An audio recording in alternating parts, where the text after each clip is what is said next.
अस्सलाम वालेकुम। I hope आप ठीक होंगे। अल्हम्दुलिल्लाह हम भी ठीक हैं। वर्ज़ यहाँ मैं बना रही हूँ आज आलू गोश्त और ज़्यादा क्वांटिटी में बना रही हूँ।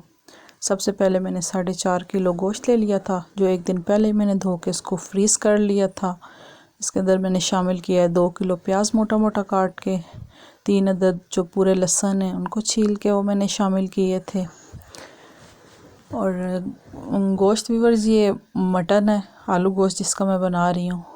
और साथ ही इसमें मैंने 3 गिलास पानी शामिल कर दिया था भर के, क्योंकि गोश्त फ्रीज़ भी है तो इसमें भी पानी होगा। और साथ ही इसमें जो है ना 5 स्पून नमक के मैंने शामिल कर लिए। आप जो है अपने टेस्ट के मुताबिक ले सकते हैं, और मुझे नमक इतना ज़्यादा हम नहीं खाते, इस वजह से मैंने कम शामिल किया। और साथ ही अब इसमें मैंने 6 चम्मच जो है ना 6 टेबल स्पून जो है वो मैंने सुरख मिर्च के लिए हैं, वो इसके अंदर मैंने शामिल कर लिए हैं। ये भी वर्ज़ आप अपने स्पाइस के मुताबिक ले सकते हैं। इसके साथ ही जो है ना 3 टीस्पून जो है मैंने हल्दी की ली थी, और आप चाहें तो ज़्यादा कम इसको भी कर सकते हैं। मेरे हिसाब से ये स्पाइसेस ठीक थे, हम कम मसाला खाते हैं नमक मिर्च खानों में, तो इस वजह से ये मैंने ले लिए थे। आप चाहें तो इसको अपनी मर्ज़ी से ले सकते हैं। साथ ही इसमें मैंने 1 कप ऑयल शामिल किया। आप घी भी शामिल कर सकते हैं, लेकिन मैं ऑयल में ही खाना बनाती हूँ। साथ ही मैंने इसमें 1 कप ऑयल शामिल किया। ये देख लें पानी ये कितना सा है, क्योंकि फ्रीज़ हुआ हुआ गोश्त है, इसने भी कुछ पानी छोड़ना है, तो इस वजह से पानी आप इस हिसाब से डालिएगा। अब इसके ऊपर मैं ढक्कन लगा के रखूँगी जब तक जो है ना गोश्त मेल्ट ना हो जाए, फ्रीज़ हुआ हुआ जो गोश्त था। लें जी, देखें गोश्त हमारा अच्छी तरह से मेल्ट हो चुका है। इस हिसाब से इतना पानी भी ठीक है। ये देखें, अब इस पानी में मैं जो है ना इसको हल्की आंच पे गलाऊंगी, इतना पकाऊंगी दम वाली आंच पे कि गोश्त गल जाए। क्योंकि काफ़ी ज़्यादा गोश्त था, इसको प्रेशर कुकर में भी नहीं लगा सकती थी, इसलिए मैंने इसको पतीले में गलाया। और साथ ही यहाँ पे मैंने ले लिए थे 2 किलो टमाटर, उनको मैंने मोटा मोटा कट कर लिया था। ये देखें इस तरह से कट किया था। और साथ ही एक बड़ा टुकड़ा मैंने अदरक का लिया था, उसको मैंने भी रफली काट लिया था। इसको मैंने एक मिक्सी जार में डाल के तो इस तरह से अच्छा सा एक पेस्ट बना लिया था। तो थिक सा पेस्ट होना चाहिए, क्योंकि ऑलरेडी अभी गोश्त में पानी था, इस वजह से मुझे जो है ना इतना चाहिए था। इसको जब ये देखें अच्छा सा एक फ़ाइन पेस्ट बन गया। और अब जब गोश्त गल चुका है तो उस टाइम पे आके मैंने पेस्ट डाला। पेस्ट आपने पहले नहीं डालना, वरना आपका गोश्त जल्दी गलेगा नहीं।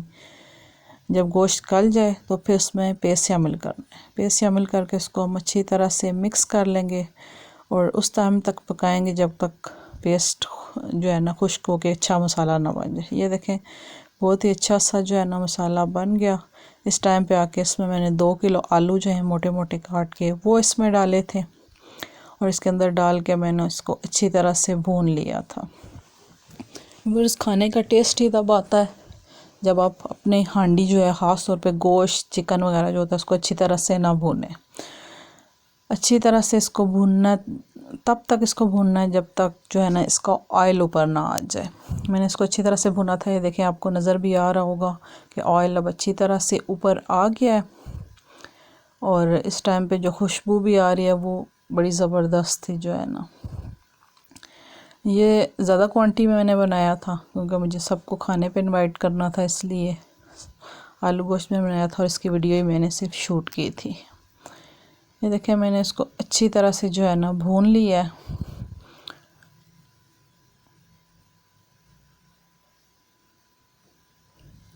और साथ ही जो है ना इसके अंदर मैं शामिल करूँगी जो है ना पानी मैंने गरम करके इसमें डाला था। आप उतना ही डालिएगा जितना आपको इसकी ग्रेवी या शोरबा बनाना है। मैंने इसमें इतना ही डाला है जितना कि मुझे मतलब इतना था कि आलू भी इसमें गल जाए और हमारा एक थिक सा शोरबा बन जाए। ज़्यादा पतला शोरबा भी नहीं बनाना था मुझे। ये देखें अब इसके ऊपर जो है ना मैं ढक्कन लगा दूँगी। ढक्कन लगा के इसको हल्की आंच पे पकाऊंगी, ताकि थोड़ा पानी भी हमारा ड्राई हो जाए और आलू भी गल जाए। ये देखें वर्स इस टाइम पे मैंने चूल्हा बंद कर दिया था, और साथ ही मैंने इसमें हरा धनिया डाल दिया था और पिसा हुआ गरम मसाला भी मैंने इसमें ऐड कर लिया था। लें जी, हमारा आलू गोश्त बहुत ही मज़े का तैयार है। सब मुझसे पूछ रहे थे कि ये देगी तुमने बनवाया, देगी कौरमा, क्या टेस्ट भी था और खुशबू भी। तो ये थी जी व्यूअर्स मेरी रेसिपी। उम्मीद करती हूँ आपको जो है ना मेरी रेसिपी पसंद आई होगी। इस रेसिपी से ज़रूर बनाइएगा, बड़ी इजी और सिंपल रेसिपी है और टेस्ट में तो वाह थी। मैंने ये खाना बना के सबसे बड़ी तारीफ़ें कराई हैं। तो इंशाल्लाह आपके साथ नई रेसिपी में फिर हाज़िर होंगे। मुझे दुआओं में याद रखिएगा। मेरा चैनल सब्सक्राइब कीजिएगा ताकि आपको मेरी आने वाली हर वीडियोस मिलती रहे। अल्लाह।